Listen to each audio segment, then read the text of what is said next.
This week we are going to be looking at the wonderful parasha of Shelach Lecha, which deals with what? Spies. And we're not going to look at the spies. We looked at the spies. What's that? What else is there? I know. There's actually an awful lot else. We looked at spies last year, so we're going to look at something a little bit different this year. We'll always be picking different topics, and I'm sure we'll get back to the spies another time. But I just want to make sure we understand the story of the spies, because it will be referenced tangentially during our discussion of other materials. What happens with the spies? How does that work out? Not so well. Not so well? Well, what's the basic story? Someone give me the children's Bible version. Once upon a time. Moses sends 12 spies into the land of Canaan. Right, 12 spies go up. They'll go up to the land, they go check it out, they bring back some produce, and they bring back a report of what the land is like and what the people living there are like. Great. So they are the first returnees, and showing us how wonderful it is, because the produce is amazing, right? The land is indeed a wonderful land. And the people? Too big. And they're not talking about the obesity epidemic. They seem to feel that the people are unconquerable, that this is going to be a slaughter, meaning that the Israelites are going to get slaughtered. And woe is us, and what should we do, what should we do? And what happens as a result of this? 40 years. Another 30 years. Exactly. So we get punished that this generation will die off before we go in. And that punishment is why we end up in the desert for 40 years. Nice ringtone. So the story of the spies brings up a very important question that we're going to look at from a couple different angles today, which is the wonderful question of the word that we don't like to say so much in Judaism, but is nevertheless a good English word, sin. What was the sin of the spies, for example? What was their sin? I mean, after all, they got punished, right? Well, presumably God's not punishing them just because he feels like it. He's punishing them because they have transgressed, because they've done something wrong. What we colloquially, and because it's a much shorter word than writing the word transgression 500 times, you call it sin. They sinned, they get punished. The punishment in this case is 40-year delay, or in fact, if you want to read it a little bit more obliquely, death. That these people are going to die. They're not going to die immediately, but they are going to die before they can experience the land of Israel. So, what was their sin? Bad report. What's that? Bad report. A bad report. So, if I say, man, that movie stank, then I'm going to get punished. If I say, so-and-so's cooking isn't so good, that restaurant, all these, review sites like Amazon, Yelp, etc. If I put a bad review in Angie's List, am I going to be punished? Yeah, loss of faith. Loss of faith. So it wasn't just that there was a bad report. And indeed, if you look carefully at the spies, which we're not doing so much today, this is all still a build-up, the spies never actually said anything was wrong with the land of Israel. They didn't actually give the land a bad report. They gave themselves a bad report. They said that we are incapable, but even then, was it just the fact that they thought they themselves were incapable that was the problem? No, they convinced everybody else that Israel is incapable of conquering the land. But wasn't that true? They didn't believe God. What's that? They didn't believe God. They didn't believe God. Okay, so let's make sure we understand the whole implications here. It was true, empirically, at least according to the way the Torah understands the situation at the time, that the people of Israel, Am Yisrael, B'nai Yisrael, had no chance of successfully conquering the land of Israel. On their own, if they were just a random group of people let's call them B'nai Frank, the children of Frank, and they wanted to go conquer the land of Israel in the same numbers and with the same resources at their disposal, they would have lost. That seems quite clear from the way the Torah is describing what the Israelites were like, what they had at their disposal. Left to their own devices, they were not a formidable military force. So even describing themselves badly seems just like a little bit of honest humility. So therefore, it comes to being what the problem might have been, would have actually been a lack of faith. And even then, it isn't so much that they lacked faith that was the problem. It's that their lack of faith derailed their actions. Even if they weren't feeling 100% gung-ho about this, even if they weren't 100% convinced, God knows why, of God's ability to help them succeed, if they had done it, we can imagine that there would not have been a punishment. So it seems that their real sin wasn't the bad report neither for the land nor the self, and it wasn't the just a lack of faith. All of those would be excusable and indeed in many cases correct, but it was the inaction. Is that one N or two N's? One N, thank you. Penelope at home cringing. Inaction.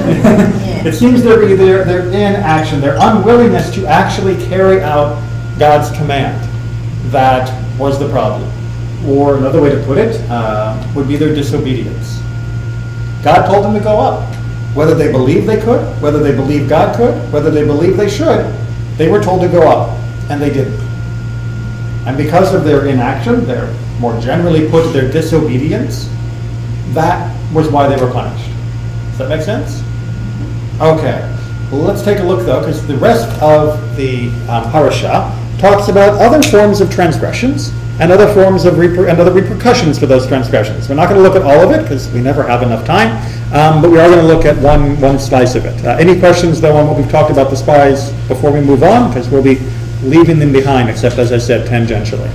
All right, so we're going to be looking at chapter 15, verse 30, which is on page 853 if you are in the Eitz Chaim Chumash. Otherwise, it's just chapter 15 in the book of Numbers, verse 30.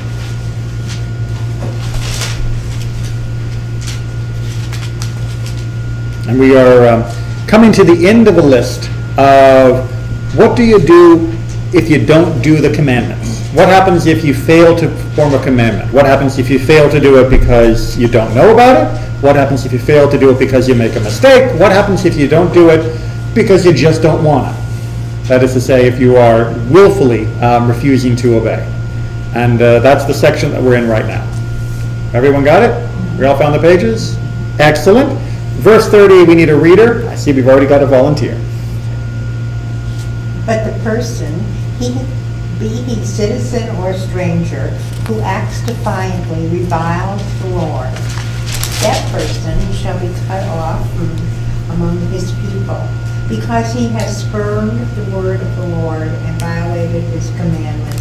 That person shall be cut off. It bears his guilt. Once when the Okay, so acts defiantly. Acts defiantly. Well, what's the word defiant in Hebrew? I'll give you a hint. It doesn't actually say defiant in Hebrew. What's that? It says a much simpler but more metaphorical expression.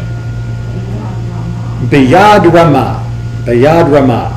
And Yad, we know the Hebrew word means hand, and Ramah means up. In this case, it would be like an uplifted hand. We might say in English, stridently. That you just, an uplifted hand. You're doing whatever you feel like. You're being high-handed. Actually, we have a very good English word for that. You're being high-handed. That's what uses in here. High-handed? High-handed. It's much closer to the actual Hebrew idiom, which is trying to be captured in the JPS with the notion that when you're being high-handed, which can mean lots of things in English, in this case they really are talking about someone who is simply being arrogant and presuming they can act however they feel like no matter what God has said. And that apparently is not a good thing. And what's the punishment for it? What's that? What did you say? We cut off the hand? What? Cut off from the months. Oh, cut off from the people. Okay, that's something a little bit different. So apparently, we had up here this whole Spies sin, and that got us 40 years. Now we're being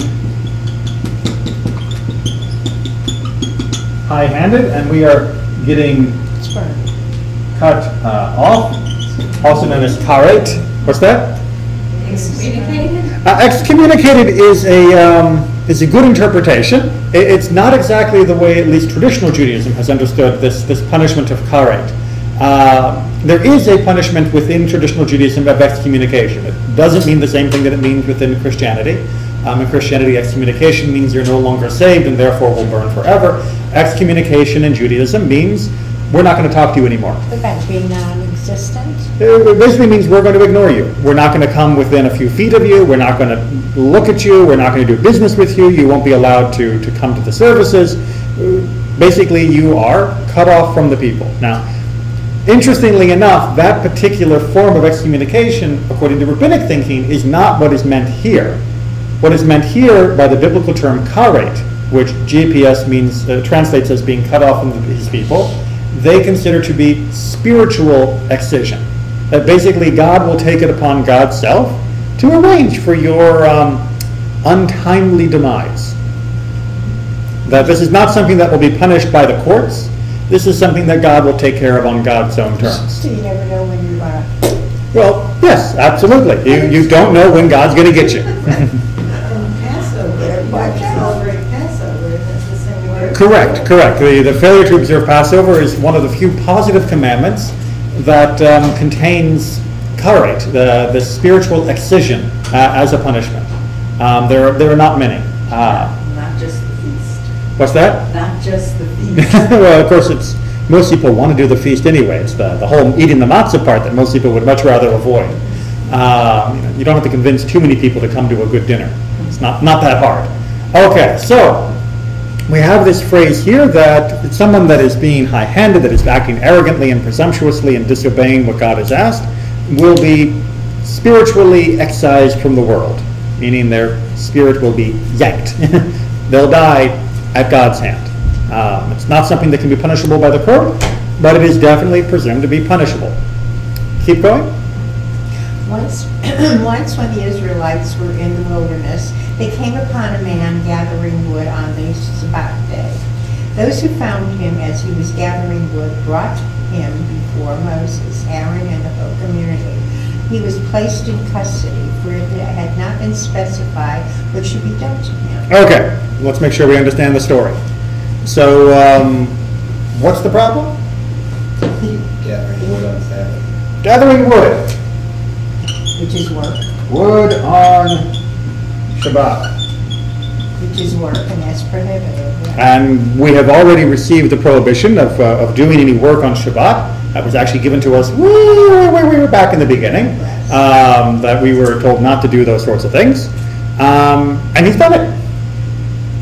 He's done it. They caught him, wood-handed, out there gathering the wood. And they drag him before Moses. And why do they do this? Why do they drag him before Moses? They're not sure what to do. Moses is the judge, he's supposed to tell them what to do. Moses is supposed to tell them what to do, which means that at the moment, at least, we've got a little bit of a question mark of how he's supposed to be punished. How do we handle this, Moses? We know we're not supposed to be doing this on Shabbat. This guy's doing it. What now? Make sense? Mm-hmm. Keep reading. Then the Lord said to Moses, the man shall be put to death. The whole community shall pelt him with stones outside the camp. So the whole community took him outside the camp and stoned him to death, as the Lord had commanded Moses. Oh, that's what we do with people that gather wood on Shabbat.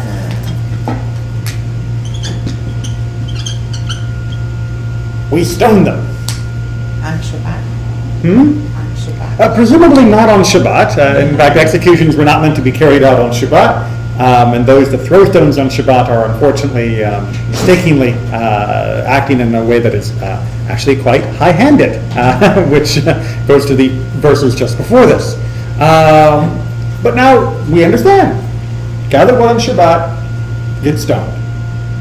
Make sense? Okay. Everybody's nodding. It seems a little extreme. Seems extreme? Why? But what would be a more appropriate transgression to match that punishment? So then I can see the difference between what he's done and what another person might do that would earn that punishment in your judgment. The problem is we're looking at it from us, and we do so many things to violate Shabbat, and we think gathering wood is no big deal. So. Well, do we think that gathering wood is no big deal because we're afraid of judging ourselves? Or do we think gathering wood is no big deal because what we do is also no big deal? In our own mind, we made it. It's capital punishment Mhm. for what seems Why like would you a gather minor wood to begin with? infringement of the law. If one were to say, kill another one on Shabbat, Mhm. the- Or indeed any day. any, right, but I would think that would be more appropriate to be stoned to death. But If you're going to, what you're saying is if you're going to be using a capital punishment of any variety, stoning in this particular case, then you might think that it should match maybe, murder. Right? That murder would be more appropriate. If we're going to talk about the punishment fitting the crime. but you're leading us into questioning God. Well, we'll get there, Why was he picking wood to begin with? Why was he getting wood to begin with? Well, why do people normally collect wood? For their To cook wood, to Cook or to make fires, to keep warm. food. Not that Sinai gets particularly freezing, but does it matter? Yeah. Yes, No. because? Yes? No? Maybe? I murdered him because I had had a lot of Twinkies. We do remember the famous Twinkie case, yes? The Twinkie defense. I murdered him because I was having a bad day. I robbed the bank because I was sleepwalking. That was actually a recent one in the news. It doesn't matter why he was collecting wood, or gathering wood, because he was breaking the Shabbat rules of not working. Maybe he didn't know. Maybe he didn't know. Maybe he didn't know. Well, certainly they didn't seem to know how he should be punished. Right. So does he get to say, well, hey, I didn't know you were going to stone me. If I'd known you were going to stone me, then I would. I mean, I knew it was prohibited, but I didn't think stoning was what was going to happen here. And if I'd known that, if I'd known I was going to get caught, I wouldn't have done it. Does that mean we can excuse it? If Bernie Madoff had realized what his punishment was going to be, he wouldn't have done it. But since he didn't know what his punishment was going to be, therefore we shouldn't punish him? No. Maybe? No? That seems a little backwards. Yeah. Okay. So what was his actual transgression that would lead to capital punishment? Disobedience. Disobedience to Moses? You got in. To God. To God. The same way that the spies, ultimately their main transgression was disobedience, because they refused to go up when God told them to, regardless of their reservations, and therefore they were punished with 40 years, which, as we said, was really a death sentence, just a very long death sentence. The person that's gathering wood on Shabbat seems to be fundamentally transgressing not just the idea of don't work on Shabbat, but is deliberately disobeying God's law. And if you break one law, you might find you can see break many other laws. Well, that's an argument from deterrence, but Judaism actually doesn't use deterrence very often in its legal thinking. In American laws, we love to talk about if you put a heavy penalty on something, it'll prevent someone from doing it, or if you kill them, it'll keep them from doing other crimes. Judaism actually really prefers to punish a person for what they've actually done, rather than punishing them for what they might do, or punishing this person so other people don't do it. We tend not to use people as educational tools in that way, which is what? This was not to set an example. This was not to set an example. This was because this appears to be the appropriate punishment for his act. But if we say that he's being punished because he is disobeying God, then why is it that if someone steals $5, they're not punished with death? Shouldn't the penalty then for every single transgression be death? Because isn't every mitzvah that we violate show a disobedience of God? Assuming that we are intentionally doing it, that we are aware of what we're doing. It's not just an accident. It's not that, oh, I didn't notice that you gave me an extra $5 when I left the shop. I actually reached into the cash register and took it out.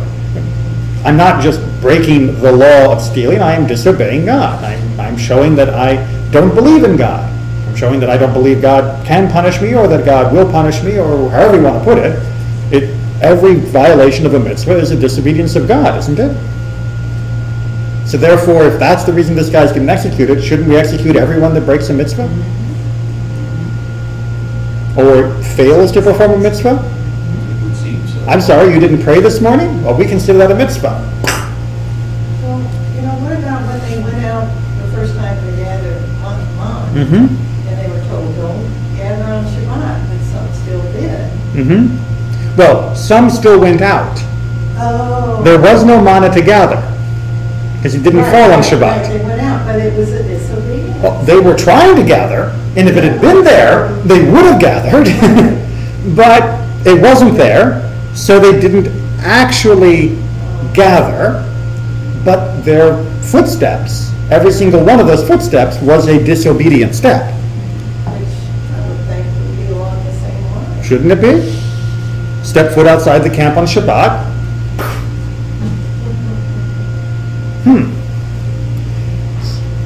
Rather unusual, isn't it? Why aren't we getting lightning bolts left, right, and center? I mean, all of us at some point are going to behave in a way that is willfully wrong. All of us often will behave in ways that are accidentally wrong, simply by mistake or oversight or ignorance. But every now and then, just about all of us will intentionally go over the speed limit. It's not just that our foot got a little heavy on the pedal, but we're late and, there's no cop around, an extra 5 miles an hour, who really cares? Well, if that's disobedient to American law, and if we're saying we don't believe in American law enough to actually obey it, we could argue that that's a form of treason. So shouldn't I be executed for speeding willfully? I mean, treason is a capital crime in this country, and treason is the most parallel to what we're talking about in terms of disobeying God willfully. It's an act of treason. The government can't execute the entire driving population. Almost everybody goes up to speed. Everybody does. You wouldn't have a nation left. That would be a little tricky. It's the last one to speed, please shoot yourself. And then we'll no longer have speeders. That would be a problem. So there might be something else going on here that is a bit more than just a case of disobedience. So let's start to take a look at a few of the commentators and see how. The last paragraph? What's that? Oh, we're going to do the last paragraph, but we got to do a little bit more in the commentaries on this paragraph first before we hit the last paragraph. So. Should be enough for that table. Okay. All right. So we're going to start where we are often wont to start. What's that? No, I was just battling myself. Okay. Please babble loud enough for the microphone to pick you up. No. Trying to get the pages apart. Ah, yes. So we're going to start off as we are often wont to do, which is with Rashi. He's a wonderful summary of many of our traditional commentators from the earliest layers of Midrash and Talmud. So let's go ahead and see what he says about this accident. Anyone want to play Rashi?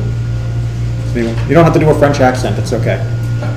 When the children of Israel were in the wilderness, they found. Which is the beginning of our verse 32.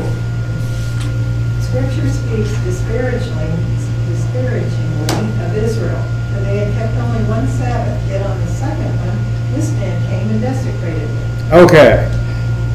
Who did what to the who now? As is often the case, Rashi speaks in a very shorthand way about a much larger understanding. That this, according to this midrash, this incident didn't happen where it seems to have happened. That is to say, if you were drawing a timeline of our time from leaving Israel, or sorry, leaving Egypt, you would have, this is, the big E when we left Egypt, and over here is going to be when we get to Israel, right? And we've got this wonderful 40 years, well, actually, as we already sort of hinted, technically 38 years. If we were going to do a timeline, we would say the spies are right here, and this is leaving Mount Sinai, and then back here is getting to Mount Sinai, and then you have like the crossing of the sea, and all of that, right? And right here is, for example, would be the 10 Commandments, and this would be our timeline from leaving Egypt, getting to Israel. If the Torah was written strictly chronologically, this story would be where? Between the spies and the 38 years. Between the spies and the 38 years. Okay, we've got squeaky pen. We've got our wood gatherer right here, right? Spies just went, they messed up, we got beat up afterwards, we get a little more legislation about sinning and transgressing, and boom, we get the object example of the guy doing something right out there in the public violating Shabbat.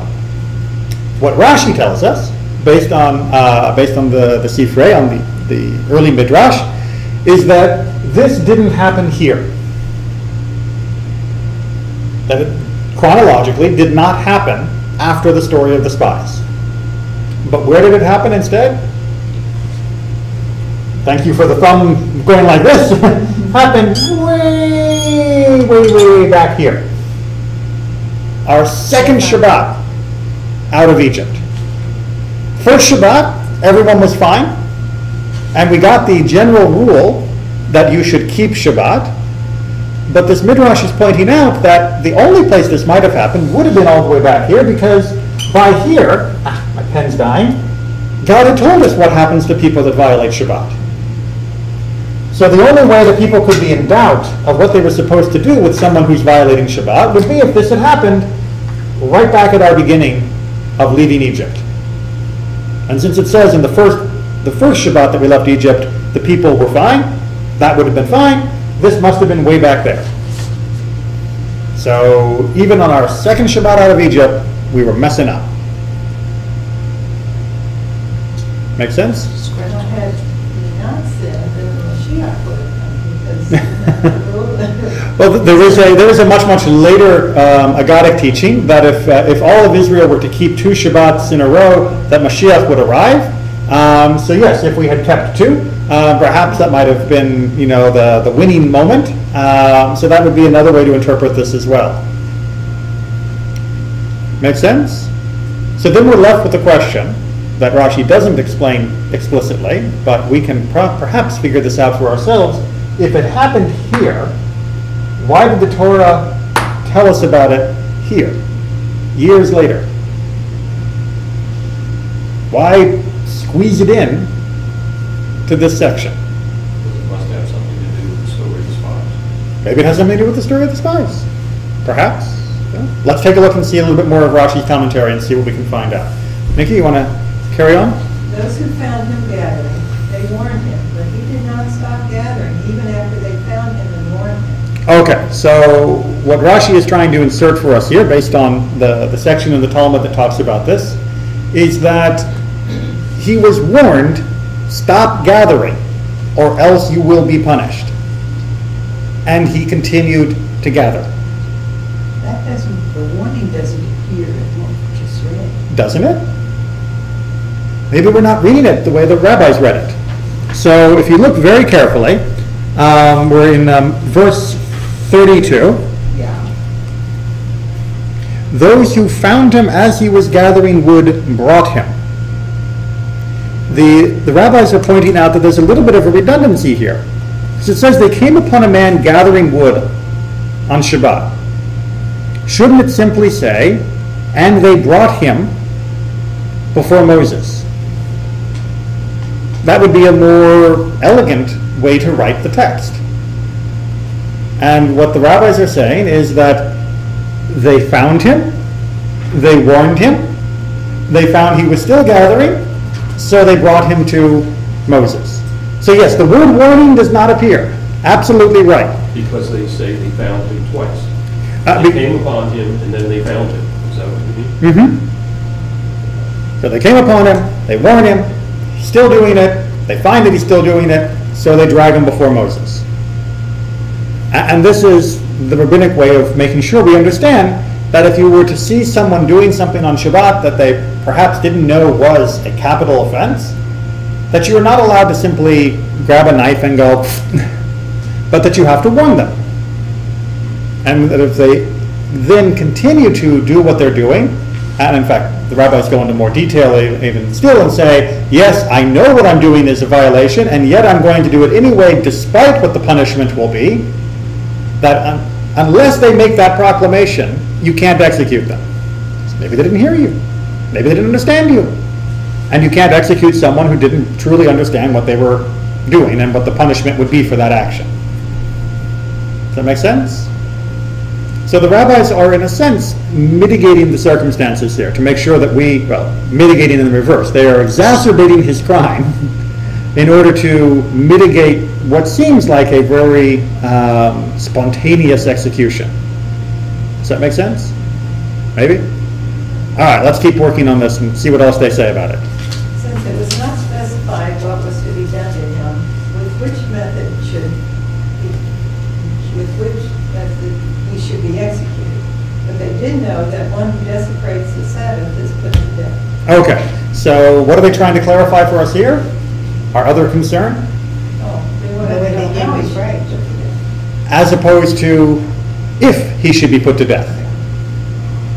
Because we might have thought, and indeed we sort of bandied around those words, that this poor guy's out here and he's gathering wood and they drag him before Moses and Moses says, well, you know what, I think we're supposed to execute him by stoning. He might have thought, well, wait, I knew it was forbidden, but I didn't know execution was the punishment. And what they're trying to point out here is no. The Israelites knew desecrating Shabbat was a capital offense.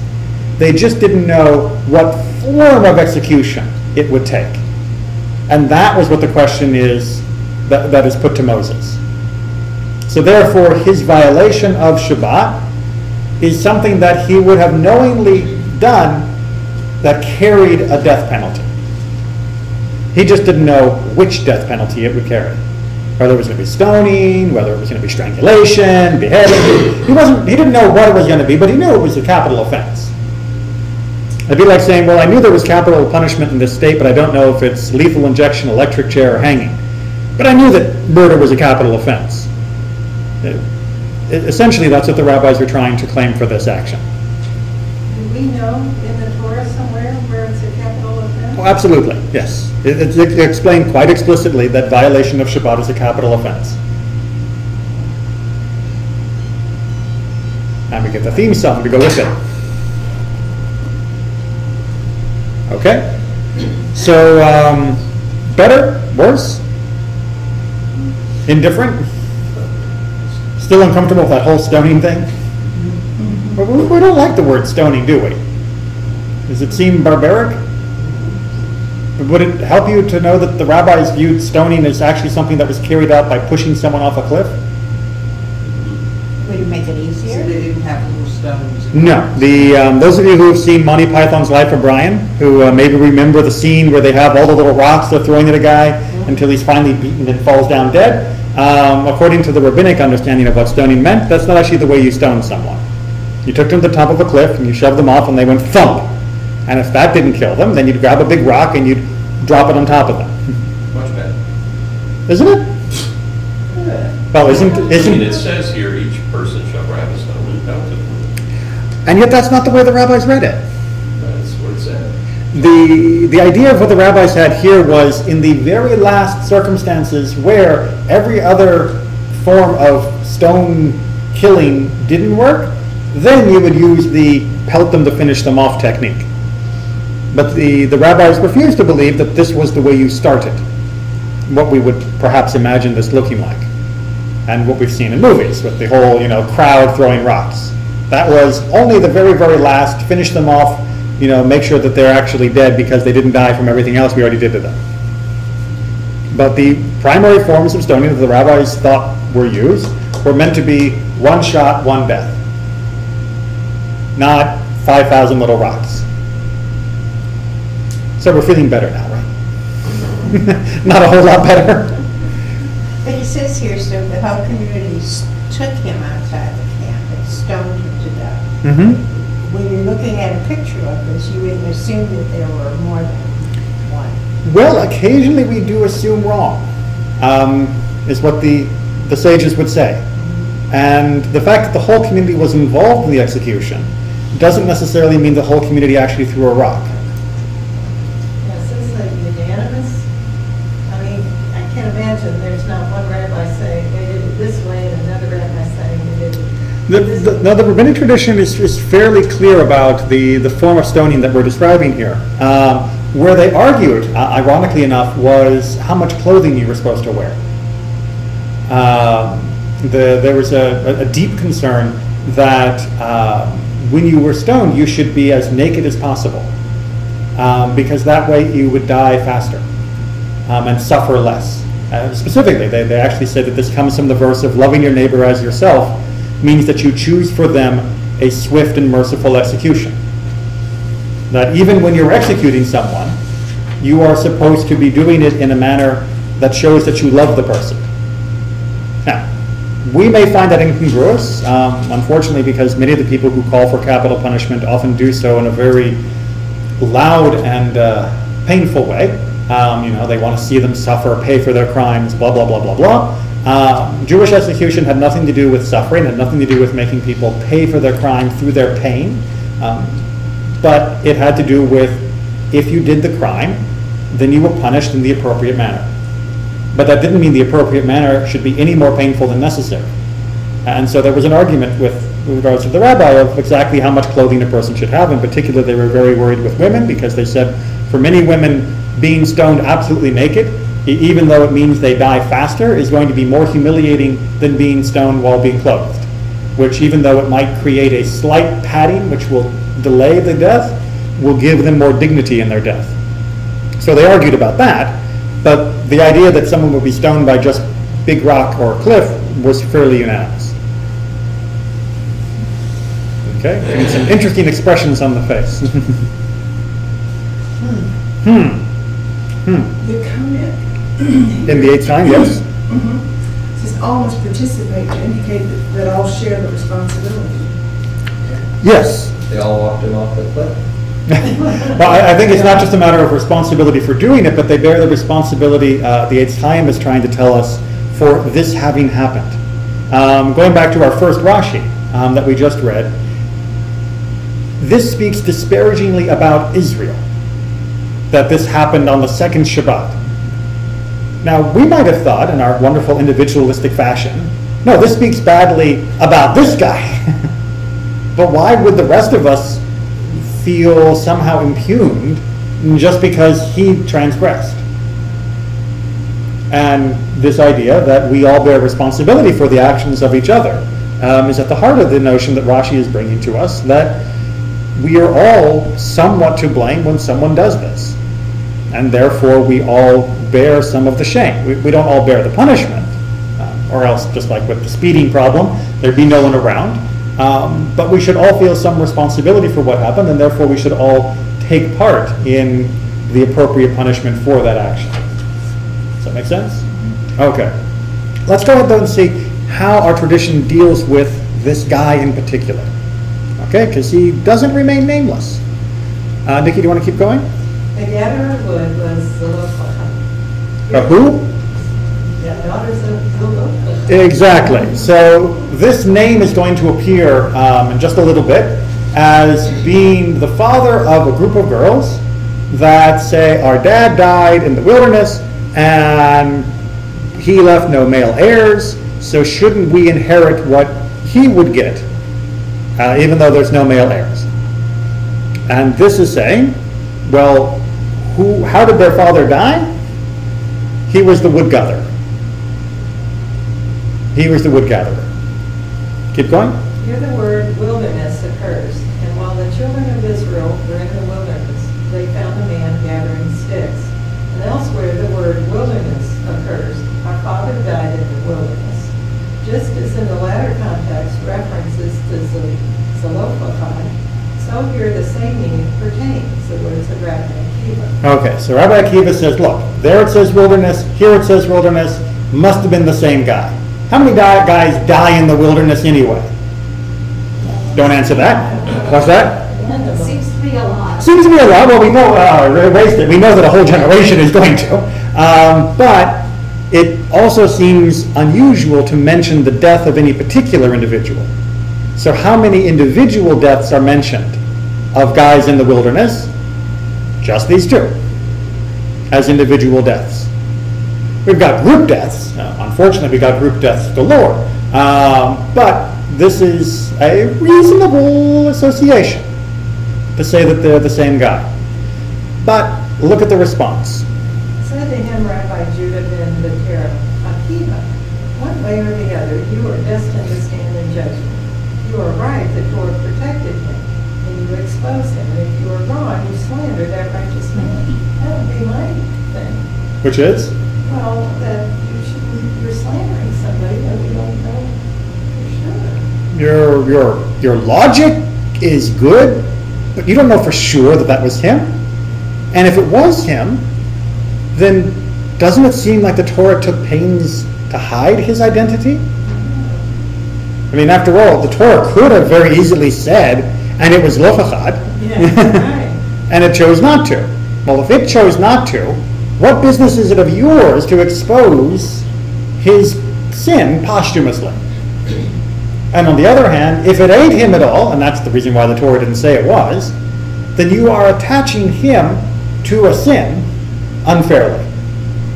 Either way, you should have kept your mouth shut. And either way, even more strongly, eventually, God's going to get you for that. Eventually, you'll have to stand before the Holy One, blessed be He, and explain yourself of why you said that this was Lochachad. Because you were either exposing what the Torah wanted to hide, or you were criticizing an innocent man.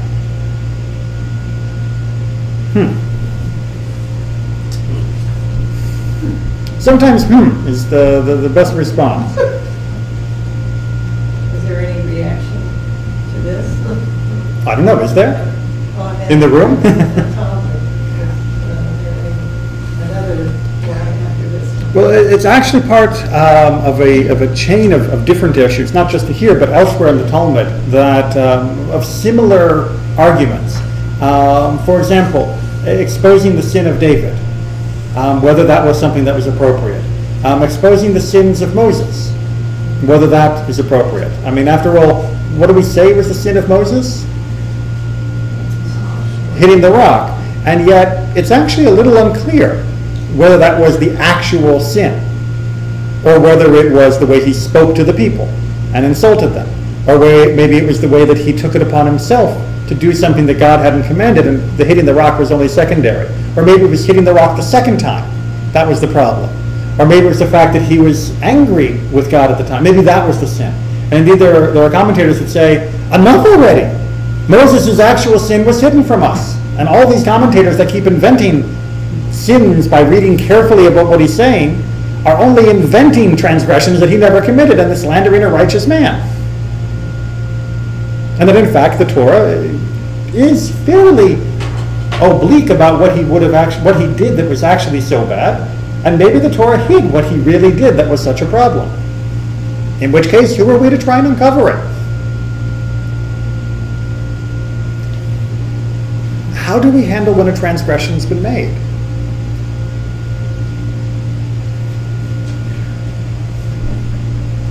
I mean, either by ourselves or by someone else.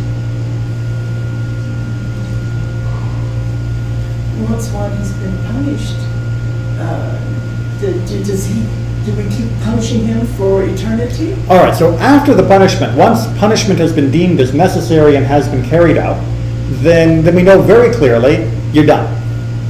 And in fact, one of the good side effects of imagining that this might have been Shelach Lecha is to remind us that his daughters were able to come and proudly stand before Moses and explain their case and not have to cower or be shamed because their father had been executed. That was his transgression. He had been punished, and that's done. His sin doesn't attach to them, nor any repercussions to them, and there was nothing more to be said about it. So on the one hand, if this is Shelach Lecha, that would be a very important teaching for us to take away from. And certainly that teaching is codified throughout rabbinic thinking. That once someone has been punished for a transgression, done. But does every transgression lead to punishment immediately? What normally happens somewhere along the way? Or what do we hope happens along the way? What's that? Repent. Tshuva. Exactly. We're supposed to, somewhere along the way, admit that what we did was wrong. And in many cases, not all, in many cases, proper tshuva and repentance can erase the need for a punishment. In many other cases, it will mitigate the punishment.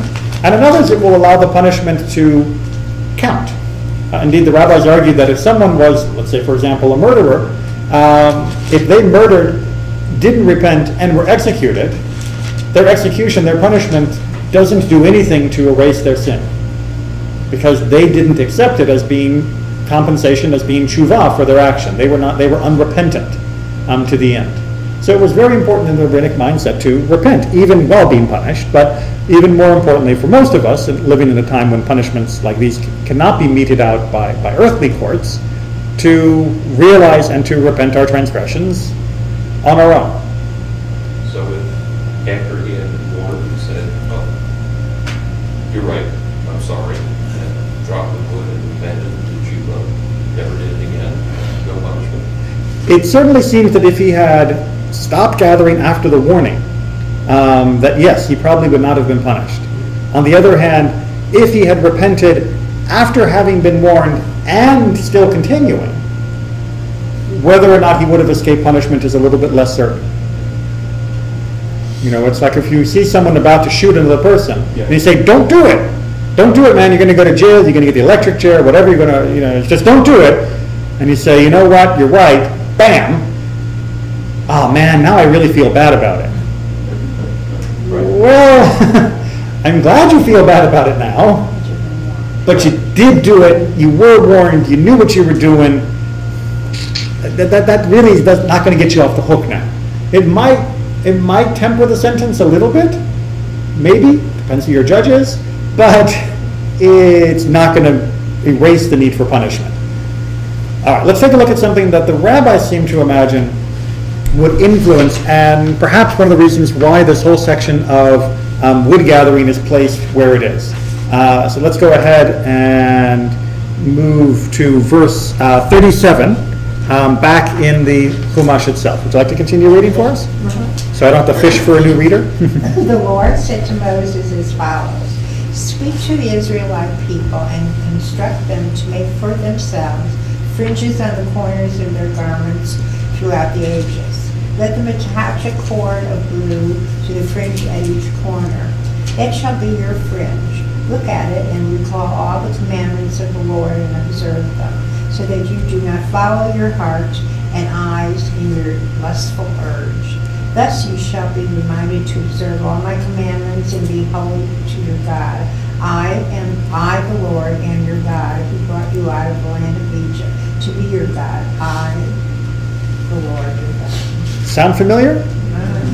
So first, liturgically, where do we find this? What's that? After the Shema. After the Shema. It's the third paragraph after the Shema. And what do we normally call fringes in Hebrew? Tzitzit. Tzitzit, exactly. So what's the purpose of the tzitzit? Follow the laws. To remind us to follow the laws. to remind us to follow the laws, which might make a lot of sense that we are being told to have this additional reminder after the case of the spies and the case of a guy gathering wood, people who are obviously not following what God has asked. And being given this additional physical reminder might fit very thematically with this series of events as being retold in this order. But there may be even more to that. You're going to say something? Or That's the easy way out. to say what? To put on the tummy and do the tzitzit, and that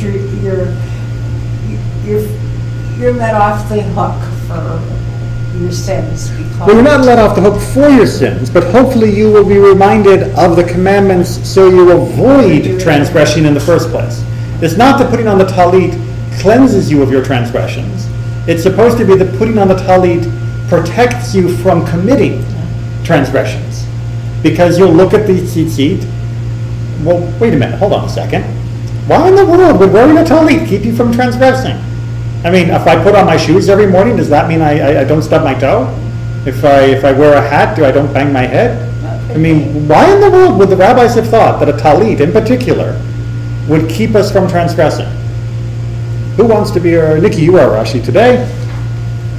You will remember all the commandments of the Lord, because the numerical value of the word tzitzit is 600. The mathematical breakdown is there for those that are interested. 8 threads and 5 knots, and we have 613. Aha! A little talit magic. The word tzitzit, the word for the fringes, is 600, right? And then there are 8 threads on a corner. That's actually 4 threads doubled over. And then 5 knots. Boom! 8 plus 5 is 13. 600 plus 13 is 613. 613 is the magical number of commandments. So we're wearing the tzitzit because we now have this wonderful numerical reminder of all of the commandments wrapped around us. One in every corner to remind us in every direction we go are God's commandments, both to do and not do. Very nice, very nice. Although we're going to see there's a bit of a problem with that, so don't get too comfortable. But let's go ahead and take just one more comment from Rashi about why this might be in this section. And you shall not wander after your hearts, Which is velo taturu from the Hebrew. life from scouting the land. The heart and eyes are the spies for the body. They are its agents for sin. The eye sees, the heart covets, and the body commits the transgression. So a very interesting psychological principle of the rabbis is what you don't see, you won't want. That the beginning of transgression comes from what we see.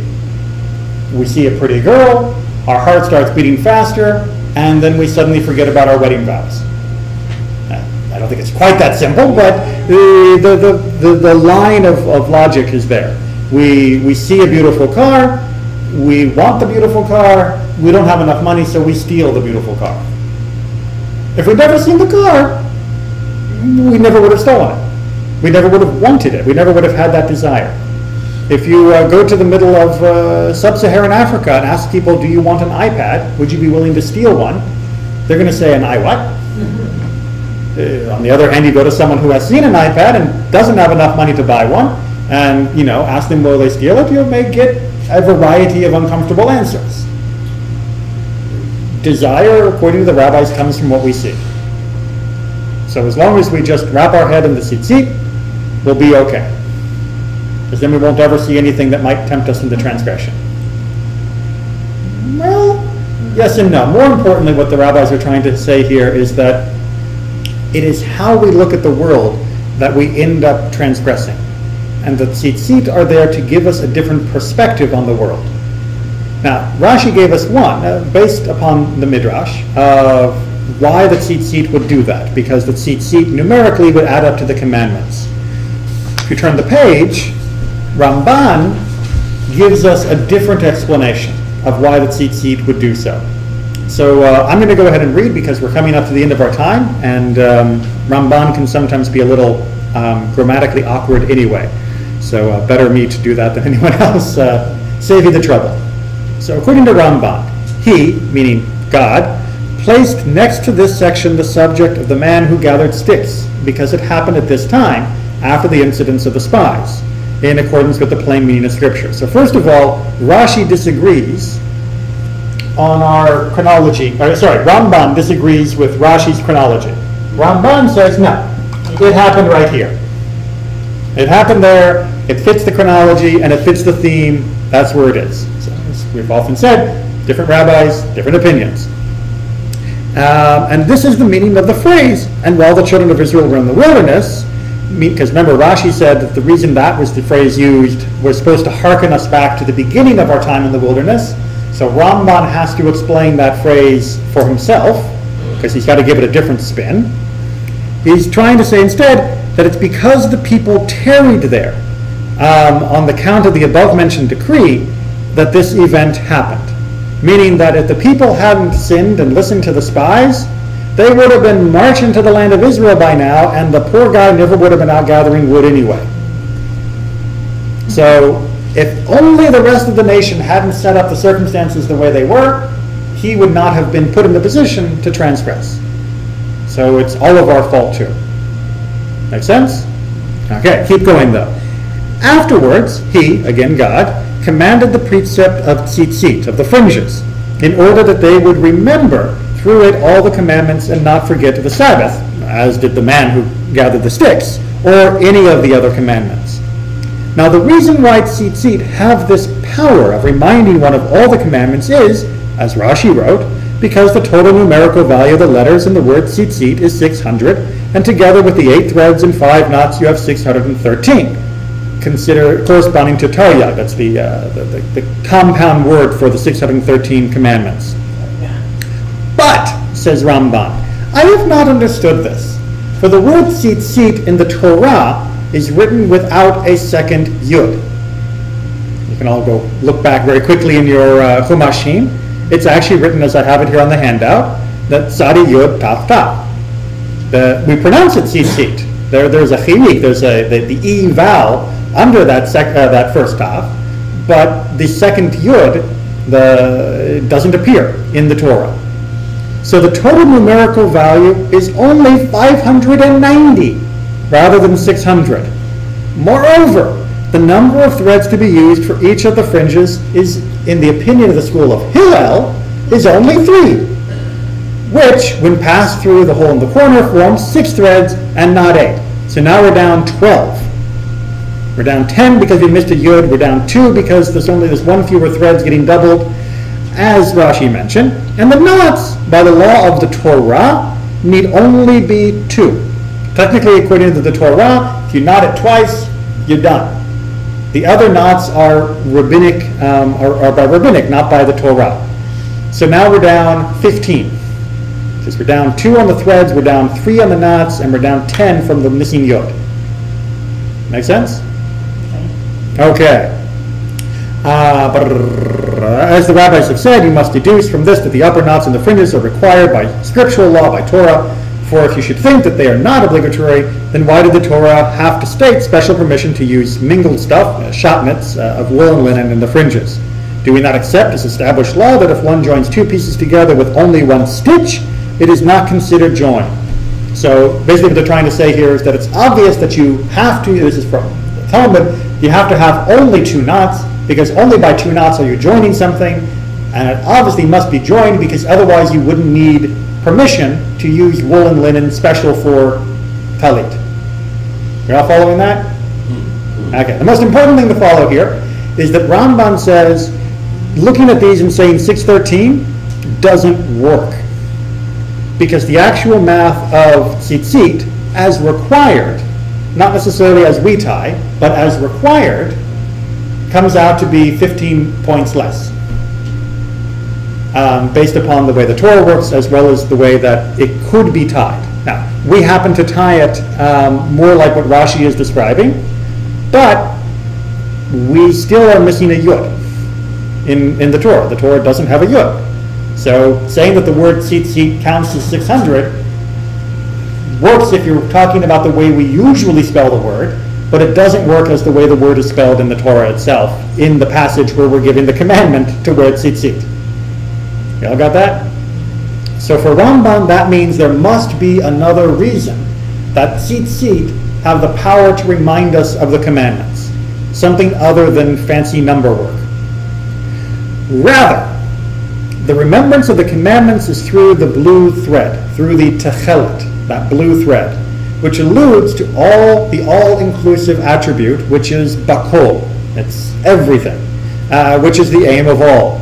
Therefore, he said, God, that you may look upon it and remember kol, et hakol, all, which is the commandments of the eternal. Go back and look very quickly at the, where are we, verse 40, what's that? It says in verse 40 to remember all the commandments, as well as in verse 39. I get that right? Yeah, thank you. And it says, it uses the word kol. Uschartem et kol mitzvot Adonai. To remember all of the commandments of Adonai. Now that word kol, he points out in a little bit longer, and it didn't really fit on the page quite nicely, that the word kol is at the middle of the word techelet in Hebrew. That those words are comprised, it's an anagram, it's a sub-word of the word techelet. But moreover, this is why the rabbi said, why was blue chosen rather than any other color?